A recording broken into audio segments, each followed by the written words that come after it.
Hi guys, before we get into today's show, I want to give you a heads up on an exciting new venture that is officially launching today. Over the last few years, I've been consulting with a variety of e-commerce businesses.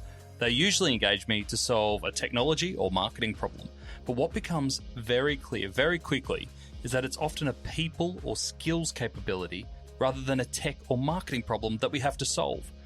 We need to get the structure and capabilities right before we go out and buy that Ferrari that sits in the driveway because no one can drive it. At the same time, as a retailer, I worked with lots of recruiters, both as an employer and as a candidate. What was obvious to me was that while there's no shortage of great recruiters, most don't understand our unique world of e-commerce. We're a bit of that weird hybrid that sits amongst digital, marketing, and retail skills, and we often have to do them all. That's why I've teamed up with my very good friend and amazing talent finder, Emily Hayden, to launch eSuite. At eSuite, we aim to connect e-commerce talent to help retailers, job seekers, and our communities grow. We're already working with some high-growth e-commerce clients and have some amazing job opportunities live on our website right now. I'll be sharing more with you over the coming weeks and introducing Em, but if you want to know more or get in touch, visit esuitetalent.com.au. That's eSuite, E-S-U-I-T-E, talent.com.au. We are the people for e-commerce growth. Now let's get into today's show. It's a ticket to dreaming. That moment you're giving yourself to just dream about what you might do with it or who you might give it to or what changes you make in life. Like it's really uplifting and it's really positive. You're looking at a system and digital experiences that need to support up to 400 account registrations, 2,800 credit card or debit card deposits, and 3,600 entry purchases per minute. So this is not your backyard sort of sense of volume. The nature of lotteries too is that not everybody has a winning entry. It's really about how does the experience help soften the blow of that and how does the customer feel value in that transaction, because that's ultimately what will bring them back. Welcome to Add to Cart, the podcast that express delivers all you need to know in the fast-moving world of e-commerce. Every month, Nathan Bush from 12 High and an e-commerce industry expert will share the news, research and insights that you need to know to keep you at the top of your game. And of course, keep your customers adding to cart.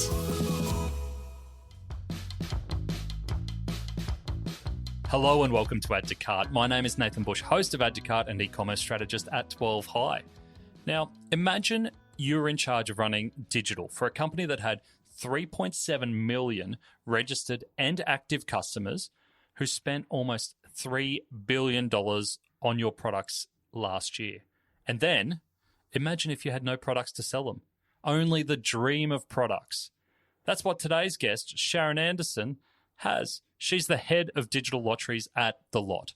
You would know the Lott for their brands including Powerball, Lotto, and Instant Scratchits. It's a totally different story from most of our retail stories as there's no physical goods to ship. But it was a fascinating insight into how you can still sell something that is totally intangible.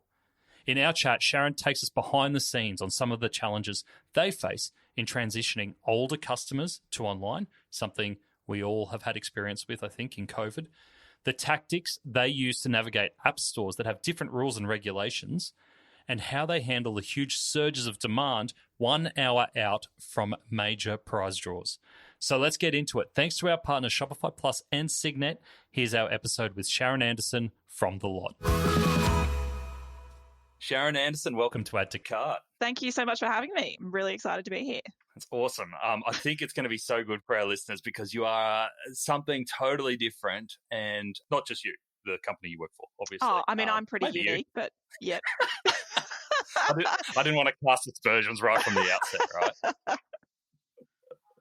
So, to give our listeners an idea of who you are and what you do, if I was your Uber driver and I picked you up and I asked you what you did for a living, how would you describe it?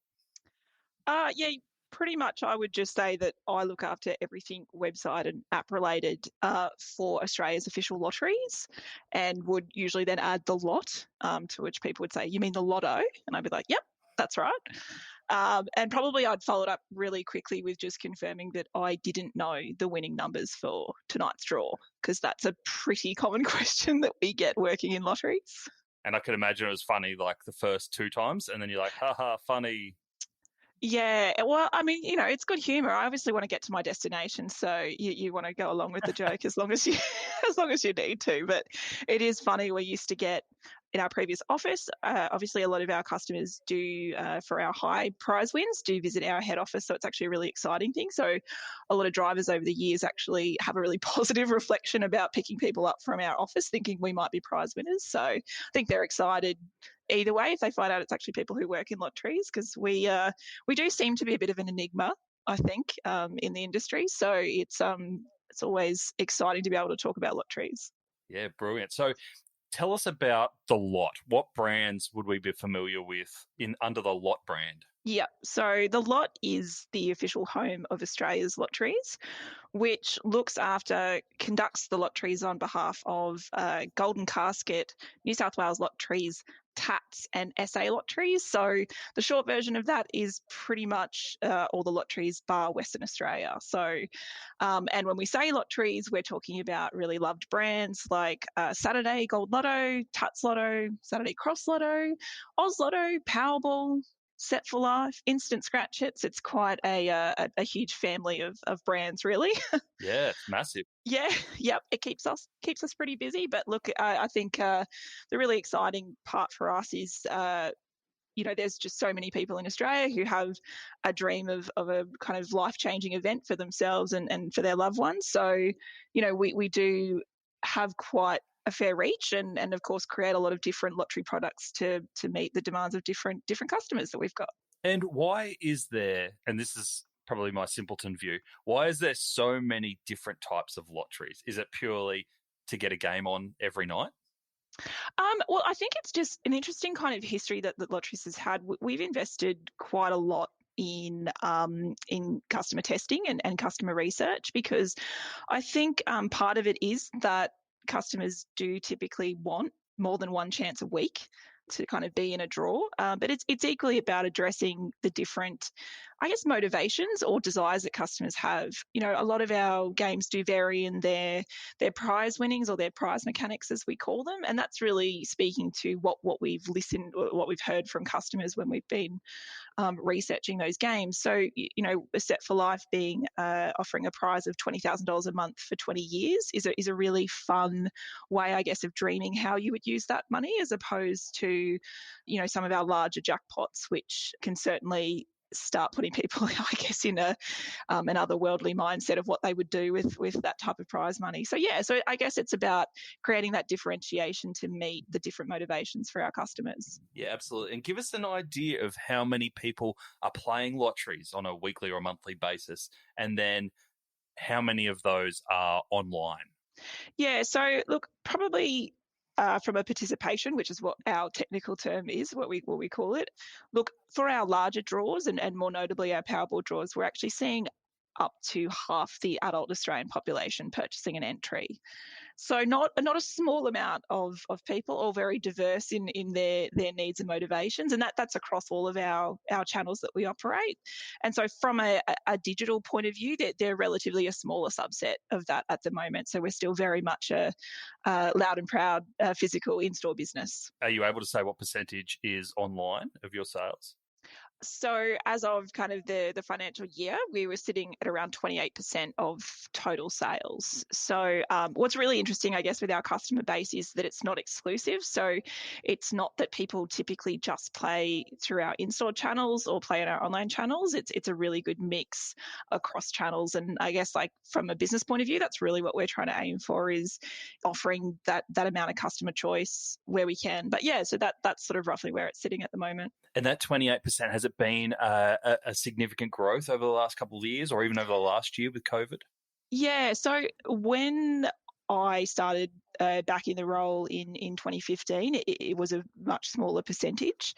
And look, we've obviously invested in, I guess, growing our skill sets and our capability in that space over the last 5 years. So we've seen what we call real incremental growth. So what's been really positive, it's been a really healthy level of growth for our business. And I think it's also coupled in with the fact that we kind of frequently change our game structure, as we call it. So we had a relaunch of our Powerball game back in 2018 or 2019. It's all a bit, I will admit, it's a bit of a blur for me. It's been quite a ride, but and like that's sort of where we started to see those larger jackpots, and that's a really big driver of acquisition for us when we have those events, because we have people who've never really heard or played lotteries before kind of becoming interested in the category. So, and yeah, look, certainly with the advent of COVID, we then have seen further growth. We were already looking pretty strong prior to that event, and I think we were really fortunate during that period to still have our retail network highly operational,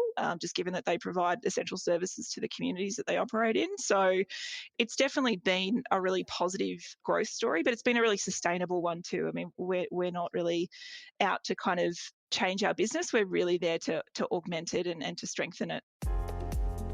New Bar are manufacturers of solid shampoo and conditioner bars that are designed to provide a plastic-free hair and body care solution. What will they think of next? They partnered with our partners and packaging supplier Signet to create a sustainable supply chain with eco-friendly packaging solutions while keeping product transit damages at 0%. 0%. Signet has over 5,500 packaging solutions that help leading e-commerce businesses step up their packaging game. Visit signet.net.au to find out more.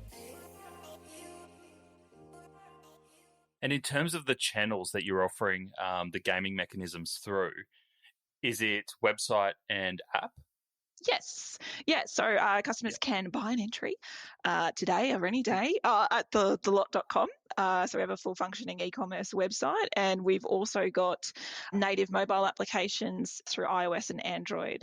A little bit of a quirk for us being in the gambling vertical is Google doesn't actually allow our purchasing app in the Play Store. So it is available for download via our website. And we subsequently have what we call a results only app in the Play Store for Android. So that lets people check their tickets, retail tickets, as well as checking the draw result. That's kind of one of those little downsides, I suppose, or a bit of a challenge for us, but we are very focused on making sure that we're available in channels that customers expect us to be in. So do you know why the reason is the rules are different for gaming between the Google App Store and the iTunes App Store? Yeah, it's something that we come across quite frequently working in online gaming, is that a lot of these larger technology companies are US based, and look, culturally and legally they have completely different, I guess, aspects on it. Australia is probably quite familiar with having a punt, and so our cultural background is a little bit different. So a lot of the time it's just those companies not necessarily having as much context of the Australian market and applying kind of those US-based rules. So we had seen that in the past, not really with Apple, but we have seen that with other large providers. It's always, a fair point, and there's a lot that goes into considering, player harm and customer consideration. So, it's something that I think we really respect and appreciate in that instance. It's just really hard for us to explain that, I suppose, to our customers who are really, they just want what they want and they kind of don't need, and they shouldn't have to care, I guess. Like that sort of, it's always a bit hard for us when we're like, oh, we'd love to, but we can't. They're just like, well, I'll give you 1 star anyway because you just haven't sorted out my problem. So you haven't changed Google's rules for us. Yeah, exactly. Maybe go and petition them here. But yeah, it was quite funny when we did launch that results app. We did that because we could see that there was search presence for us, but we just didn't have a place. So being able to, I guess, work around that condition of having a non-purchasing app allowed us to have that presence. And when we launched it, customers were quite rabid. This is a terrible app. It doesn't let me buy my Lotto. And we thought, oh God, we'll have to go and get our PR team in for this. But thankfully, other customers were also quite vocal in response and said, oh, it's a results app. What are you looking for? So sometimes you can rely on your customers to be your best defense, which is great. Absolutely. And is there something in that around the Australian psyche that just doesn't see this type of gambling as gambling? Like, because you're essentially playing by the same rules there as your sports bets of your world or your online poker. But this is kind of, the lot has always been around, right? And it's always been part of just what we do. Yeah, look, and I mean, we're really fortunate to build on that heritage, right? And I suppose what has put us in that public perception. And I guess both statistically, it has been the way that we've operated our business and the way we administer our product. I think, having a focus on player consideration when designing the games, it really comes into it. So yes, we would suggest that it's on the softer scale, but we certainly don't shy away from the fact that it is a gambling product. But look, we thankfully see really what you'd consider sustainable and healthy levels of play for our customers, and we do quite a lot of behavioural modelling on that as well. So it's not really about kind of being tarred with the same brush. It's sort of saying you can deliver a really compelling experience and compelling product while still considering the needs of people. But yeah, I mean, look, culturally, Australians, we enjoy luck and we enjoy having a go. So, it speaks to why the lotteries have been around for so long. And I think there's the other aspect to it being the community side as well. We've had a really proud history of giving back to the communities in which people are playing our games. So I think there's always a sense that you're doing good at the same time as giving yourself a chance to dream. So yeah. Absolutely. It's definitely embedded into the psyche, I think, of us as Australians. Yep. I think there's some really bad saying about flies up on a wall and whatnot. So when, I don't know about you, but when you think of the gold lotto user or the Powerball, there's a certain type of demographic that comes to my uneducated mind, and it's usually an older person with a pencil case full of their tickets and a pen ready to do their business at the newsagents. Yep. But you mentioned before that you've got a really diverse customer set. Can you tell us about 2 or 3 different types of customers that you've come across, some that we may know about and some that surprised you? Yeah, look, it was funny. I kind of it was the exact same thing when I joined Lotteries. I was thinking of my own parents, having the Saturday Lotto, Gold Lotto ticket up on the fridge and then checking the drawer on Saturday night, possibly before or after Hey Hey It's Saturday while we had a roast. So it was all very, very white bread of us. But, or it was my grandmother and probably not in the best way, but maybe sneaky as a scratchy every now and again for Christmas time. So it, that was very much my assumption as well. Walking in, I thought,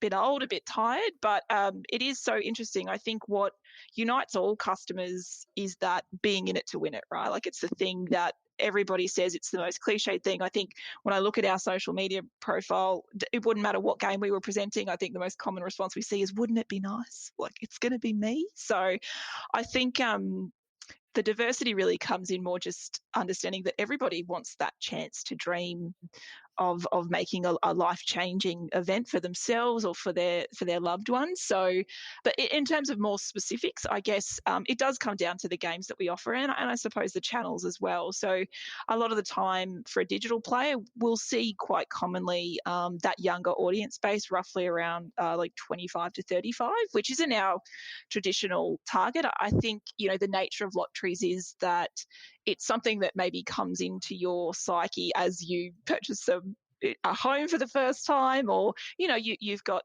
more things on your mind. So when you're kind of young and free, you're not really considering, you're like, my life's pretty great, I don't really don't need to change it, it's on a great trajectory. And then life happens and you go, oh, wouldn't it be nice? You get a mortgage and kids and you look to escape it all.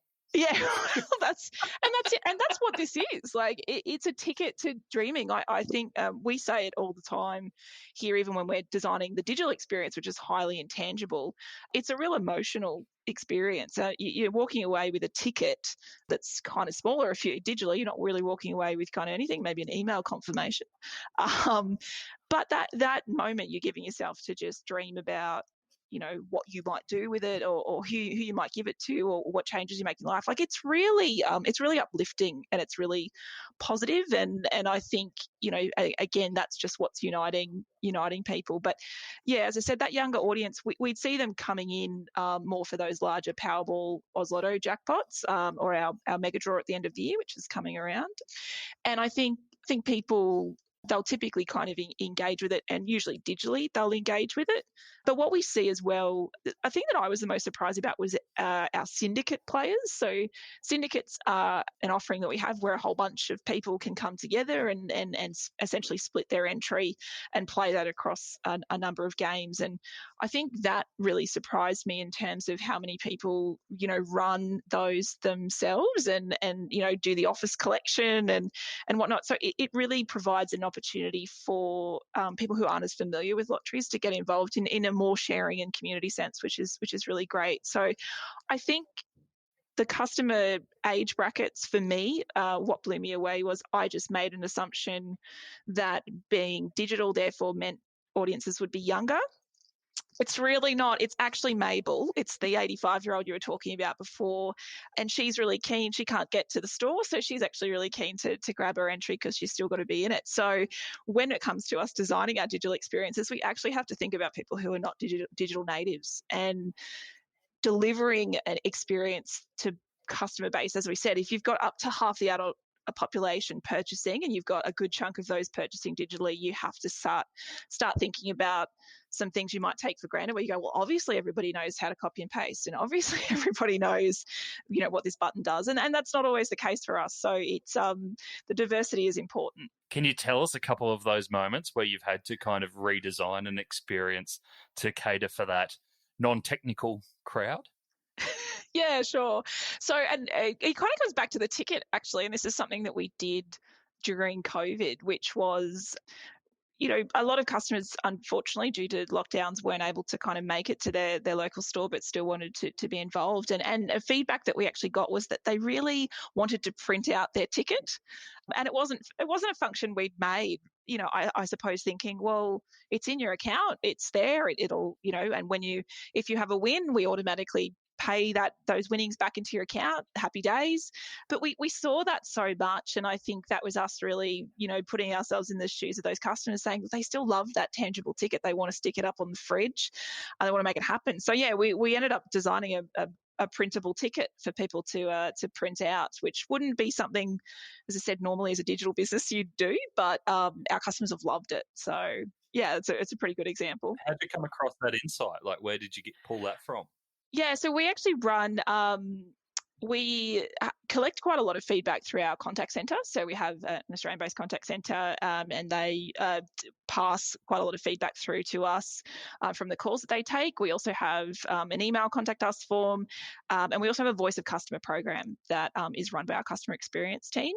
And so it's been a really big thing for us since we created, I guess, this digital business, or I guess, what do we call it, rebooted it, I should say, a few years back, is we really use the customer feedback to prioritise the changes that we're making in the channels. And it's so important for us because I think working in a business as large as ours, there's a lot of opinions, and it can always be challenging to work out whose opinion is the one that you need to listen to. And so we were probably a bit cheeky, and we decided that it was our customers that we wanted to listen to.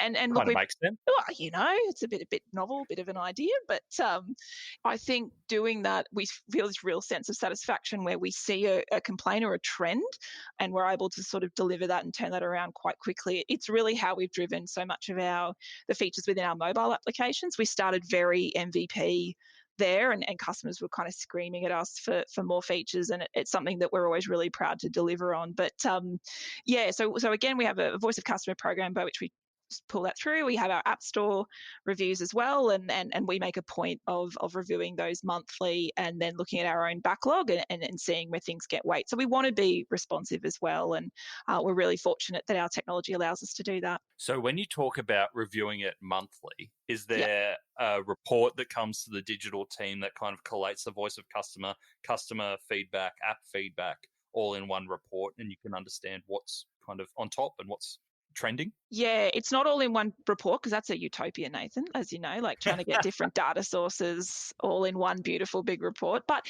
for the most part, yes, absolutely. So the way that we'll typically do it is that the verbatim gets categorized, and I'm actually unfamiliar with the platform that we use, but the verbatim gets categorized and then presents it to us in themes. And we kind of typically would put that under lottery themes. So is it about buying an entry? Is it about ticket history? Is it about playing it again? Is it about, so it's I guess language that's familiar to us, but we can ultimately see that trend line of what's going up and what's going down. I mean, we also run quite a heavy optimization program or A/B testing program as well. So we're constantly trying to optimize our conversion rates, and through that you'll build a backlog of insight as well. So we like to use a bit of the qual being our customers and their voice, and a bit of a quant in what we're testing, and so that formulates our roadmaps for the website and the apps. Yeah, great. And in terms of getting all of that into a roadmap, because I could imagine there's so much that you think that you could do. Yep. Is it up to the digital team to just go ahead and do the A/B tests and then present that back as a case for implementing into a production sprint, or yeah, is it the other way around?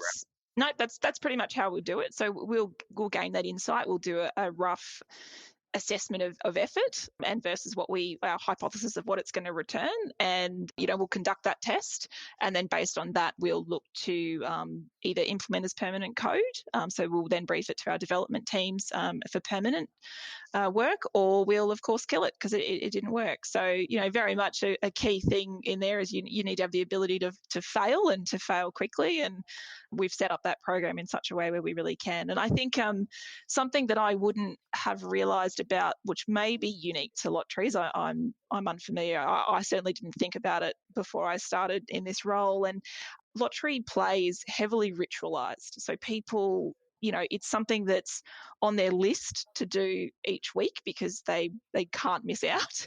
And so when you change things on customers, even if it's, where the full stop is or where the button is, it's a big deal. Is what I've learned. And caring about customers so much, we obviously get disheartened when we do get that feedback where they're like, why have you bloody changed this? So it and they do sound like that. I gain a lot of pleasure of reading our verbatim because, again, our customer base is so diverse that their opinions or their commentary about us, or wondering who we are and whether or not we should be retained in our jobs. That's my favourite type of feedback. But don't worry, I've had lots of feedback from Super Cheap Auto customers before, so yeah. I think we're okay. That's right, and it's emotional things. So I think doing that testing and doing that to smaller audiences really gets you. You can move that cheese just a little bit easier, I think, than just making the change and thinking you've got it right. So yeah. Talking about shifting customer behaviour, if you're talking about that younger customer who's coming to play for the first time, yep, what are some of the key things that you need to do from a tactical perspective, whether it's marketing or technology, to get that first customer over the line to play? Because like you said, I think it's fascinating is that once you're in, you've got an account and you're set up and it becomes a ritual. Yep. Over time, it's rolling, right? Yep. But getting that customer over the line for the first time, what have you found out about that? Yeah, it's a really good question. I think we always look at it that all we're wanting tactically is, of course, that entry in the draw. So we're not particularly focused on how much that entry costs or what that entry delivers. So we're not really pushing ourselves via those standard e-commerce metrics that businesses would have. We really just want that person to engage with that brand and grab an entry in that draw. Because as I said, after that, as I was saying, it's an emotional purchase. So really what we focus on from a digital point of view is making sure the experience is as useful and usable and reliable and fun as it can be, so that it garners, I guess, that a sense of excitement and anticipation the customer has. And that's something that we're still working on, to be really honest. That's a continual focus for us, is how do we, I think our first step that we did was make things really easy to transact with. So we focused on all the transactional elements and made that really effortless. But in so doing, sometimes you can remove the really positive friction that you have through just waiting a bit longer, or maybe presenting an animation, or just those little micro UX moments that make people go, I really enjoyed doing that. And look, the nature of lotteries too is that not everybody has a winning entry. And so I know it's so sad. But so it's really about how the experience helps soften the blow of that, and how does the customer feel value in that transaction, because that's ultimately what will bring them back. So coming back to our customer feedback, we run Net Promoter Score, and what you'll find is that customers will actually say, oh, the experience is great, but I didn't win. So you've got 2 stars. So, and that's not something that's in our control. So we try to not, focus on that side. And I guess, how we soften the blow more tactically will be really talking about the contributions that we make back to our communities. So equally alongside just that direct call to action or that belief in winning that we try to drive with customers, we really also want to reinforce the community contribution that their ticket is involved in. I mean, as a business, we have in the form of like donations, and our state government taxes have delivered back 1.4 billion back in, and it's it's not small, and those things go on to fund a lot of really great causes within each of the states and territories that we operate in. So I think tactically that's what we look at, where we say, well, even if you personally haven't had success, you've contributed to something that's bigger than yourself. So yeah.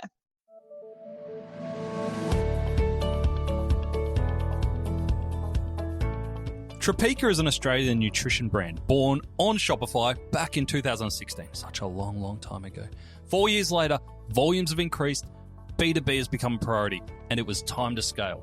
This meant a transition from Shopify to Shopify Plus. And what a transition it was, with the addition of personalized discounts, cart optimizations, and a custom checkout. Topeka were able to increase their average order value from $89 to $94 across 15,000 orders per month. That is a sign of a very healthy partnership.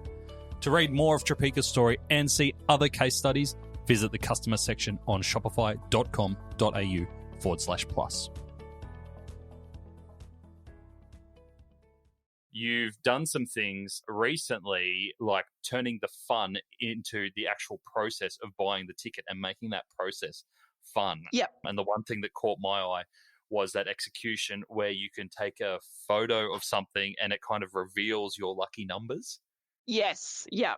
So that was picture pick. So yeah, we did that a few years ago, and again, that this is it. Like, we're always trying to explore if there are more elements to just the act of purchasing the ticket that creates better engagement, because we do such a fantastic job. Our marketing team are amazing at bringing that awareness of these game brands and that belief in winning alive, and as I said, and those community contributions. And so, where our focus is, or where we really come into, is how do we continue that really great emotion and tradition? How do we actually embed that into the purchase experience and the results experience, of course, that comes after as well?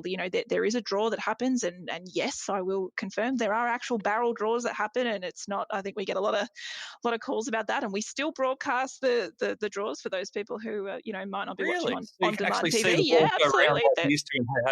That's awesome. That's right. Yeah. I mean, I think it's on Channel 7, so I'm sorry to mention a 9 TV show there, whoops, but that was my history, so that's what I recollect. But it as I said, there are a lot of other elements to the lottery journey, I suppose, that we as a business are probably spending a lot more time focusing on now than just traditionally getting that sale message out to customers. I mean, that's still really important and needs to be there. We need that consideration. But yeah, like you've said, a picture pick was the idea of taking a photo and that transforming itself into numbers, which represented your photo. We actually stopped offering that because, again, to that point, what we found with customers is they kind of enjoyed that concept once and then probably disengage with it afterwards. But that's what we want to be able to represent for our digital business, is the ability to trial new things and to trial new experiences. Because I think for every situation we've had like that, we've had some other really great permanent changes we've introduced. We were one day just sitting there and said, well, when you're scanning a ticket, maybe there should be some confetti. And it was really one of our developers that said it to me, and then just, within a couple of hours had a little prototype, and we thought, oh, that's cute, let's just put it in and see how it goes. And it's still the most screenshotted thing that we have, and it was the simplest thing, but of course what it did for players, people wanted that confetti, they were desperate for it. So it's sometimes just really, you could do something grand like picture pick, or you can do something really simple like some confetti, and it really has that impact. So again, it's about living in your customers' shoes and appreciating what's really important to them at that point. Lotteries is an easy place to fall into the jargon trap and just assume that customers know what you're talking about. And I think I'm well known in our business for just saying, but does a customer care about that thing? So we try to keep it real in digital. That's awesome. Now, let's talk a little bit nerdy, because I could imagine Sure. that there's some fairly unique tech behind all of this. This isn't something you buy off the shelf, and you'd have some pretty major peaks, especially around those times of the mega lotteries.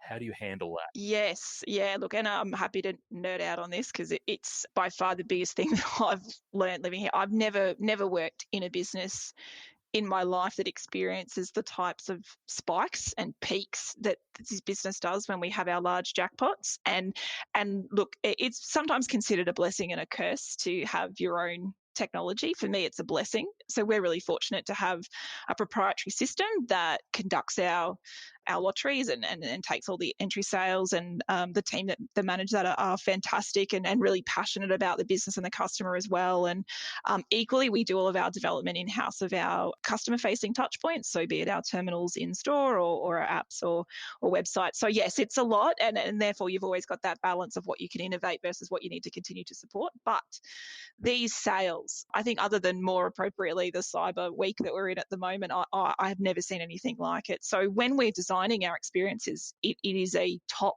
3 thing we have to consider, is that, that animation may be great or that journey may be excellent, but can we get that data when you've got millions of people requesting that same thing at the same time? So the way in which we've had to, and that has been something that we've had to equally work on over the last 3 to 4 years in terms of bolstering that capacity, because as the digital business has grown, traditionally we would see our peaks happen, just before the kind of stores would close around that 5 p.m. And of course, the stores themselves have now extended their own sales. And then we sort of move into the last hour of the draw. The throughput rates are really phenomenal. I think, like, off the top of my head, sort of some of our larger Powerball draws that we've had, so where we're hitting like 100 million or 150 million. It sounds even insane to say those those amounts, but you're looking at a system and digital experiences that need to support up to 400 account registrations, 2,800 credit card or debit card deposits, and 3,600 entry purchases per minute. So this Wow. is not small. This is not your backyard sort of sense of volume. So it's incredible to watch, like, as it's happening. As I said, that highest point of activity for us is typically in the last hour before the draw. Most of our lottery draws close at around 7:30 p.m. at night, AEST. I have to write that all the time. But yeah, and it is just incredible. It's incredible to watch. And look, from a support perspective, a lot of us are kind of on board online watching what's happening and what's going, and we're always continually, I guess, tweaking the performance of our systems. And as you said, there's a lot of pieces that go into making it all work. But I'm extremely proud of the technology that we've built. We've been able to deliver really compelling experiences that can withhold those types of volumes. So it is a big part of my life in terms of working with the technology teams. And I find myself a split personality between the more common aspects of e-commerce to suddenly having to shift into very much a technology-based mindset where you're no longer, you're thinking about the customer because you want them to be able to get what they need done, but you're suddenly having to, you're coming into a few terms where your eyes may glaze over. So it's deep nerd stuff. I'm probably shallow nerd approved, but yeah, when it gets into the deep nerds, I've got to trust the professionals. That's it. Are you locally hosted or cloud-based? It's a mix of both, actually. So yeah, again, we talked about what's something that's maybe not as familiar with, or something that's more unique about gambling. So obviously we're quite a regulated business, as we very much should be. And so that's our progress into newer technologies is actually also a journey that our regulators need to take with us. So our venture into cloud has been a little bit longer than what other businesses would be. And that's really about, making sure that we can still always conduct a lottery. It's essentially, like, the longer I've worked here, the more I've just seen it as more of a service that's being provided, a national service. So, you have to really make sure that you're using a really good mix of everything to keep everything as strong as possible. So yeah, we're hybrid at the moment, which I think in some instances we'd probably want to be more cloud-based than physical-based, but there are some really good and solid reasons why we adopt both. That's right. And cloud doesn't necessarily solve everything, especially when you're on a custom stack, right? Yes, Exactly. And you want to be able to be the one that's in control of those switches and those things at those really crucial moments. And I think, as we've said, like a really core pillar of our business is conducting it with utmost integrity. So we need to be able to know, where our information is and how securely it's stored and how well its redundancies are in place. So as I said, we take that on as being the right choice to conduct the lotteries that we need to. Fantastic. I think it's going to be it's fascinating because a lot of, especially e-commerce retailers, especially recent ones, may have just signed up to Shopify or similar, and you just get all that with it, right? And yes, exactly like you said, we're going through Black Friday, Cyber Monday, it just works. It just happens. It just runs in the background. But especially for legacy retailers, people who have more complicated setups, this becomes a huge, huge part of what you do is managing availability. That's exactly right. And it's totally a strategy of understanding what's really core to your business. So what do you do that no one else can do, or that no one else can do better than you? And that's the stuff that you need to own. And they're the things that you need to build in a proprietary way. And then, the things that kind of lets you then know what's ancillary. So you can kind of then start saying, how do I work with partners who are better established? How do I, change my different pieces of technology? So yeah, it's a huge part of the strategy. And I'd say to those people, look, if I could use a Shopify solution and kind of had it all rolled out for me, I think that's absolutely the right choice if you know that that's not what you're about. Again, we're really fortunate to have a really strong technology backing in our business, and it's something that empowers our business. So we tend to keep it that way. But yeah, I always think of it as what's core and what's ancillary is a good way to look at where you invest. Makes total sense. It's like that is the technology stack you've got there is a key asset for your business. It's like absolutely. If you were to sell the business overnight, that would be a key thing people would be buying straight away. So 100%. It makes total sense. What kind of innovations do you see coming in the gambling space over the next 12 to 24 months that you've got your eye on?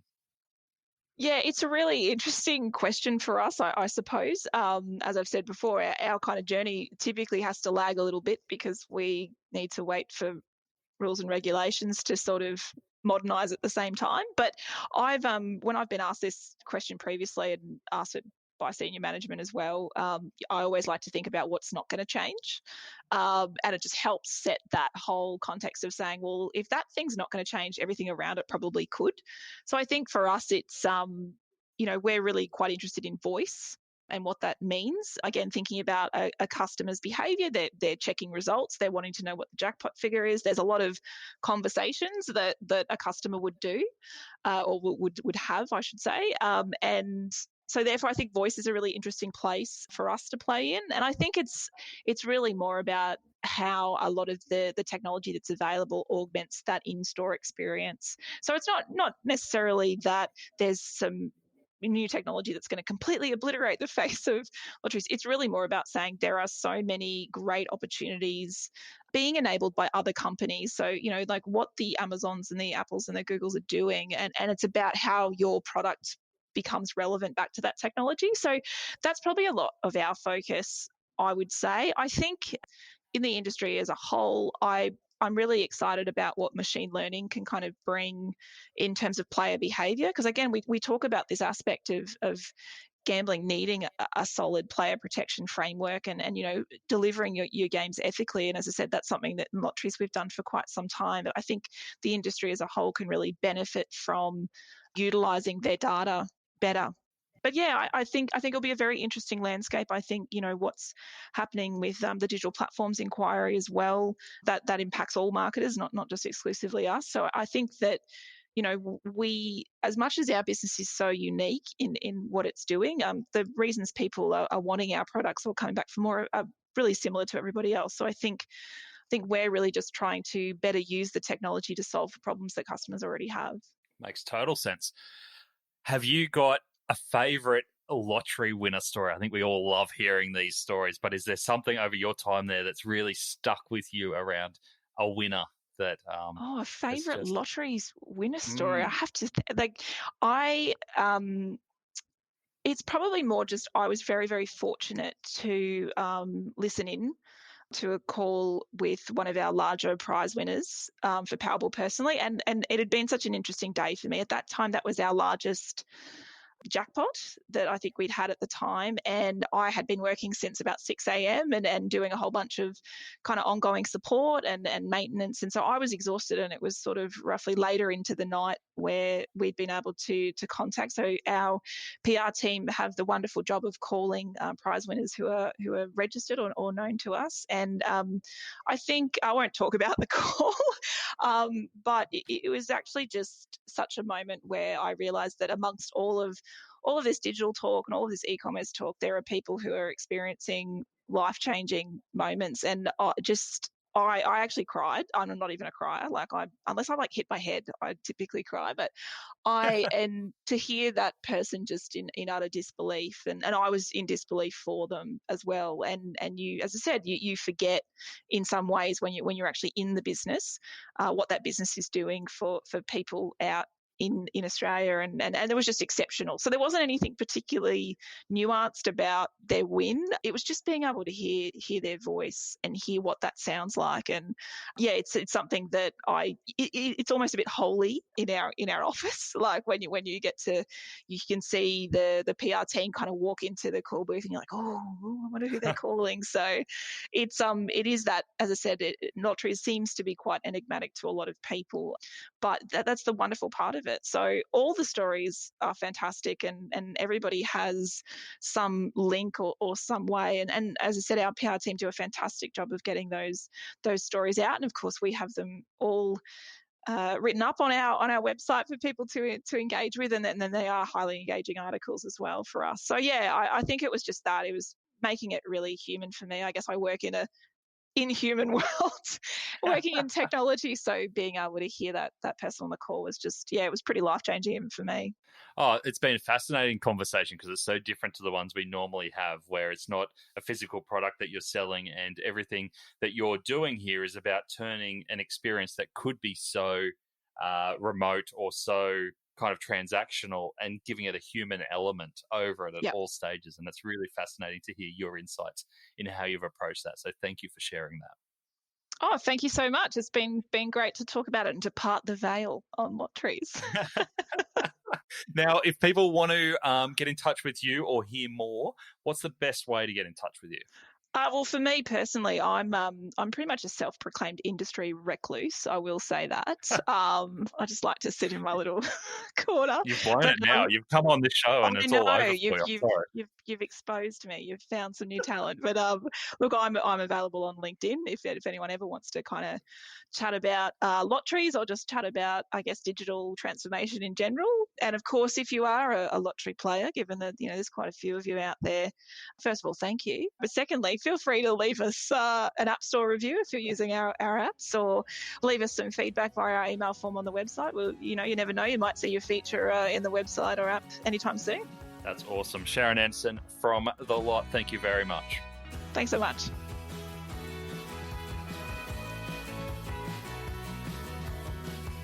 I really enjoyed that chat with Sharon. It's so fascinating to dive into a totally different retail model to understand the unique challenges that they face. What stood out to me, though, was Sharon's focus on the customer. Even when the regulations are really complicated, the technology is a beast, and you are part of a large multi-billion-dollar company, Sharon still turns to the customer to make her decisions. The process about reviewing and actioning customer data at least monthly was fascinating. And more so, Sharon's confession that there's no magic report which brings all that feedback into one tidy dashboard. There's still no blue pill to swallow. But the important part isn't flawless data. It's taking the time to regularly review the feedback and to start taking action today. Thanks for listening, and until next time, keep adding to cart.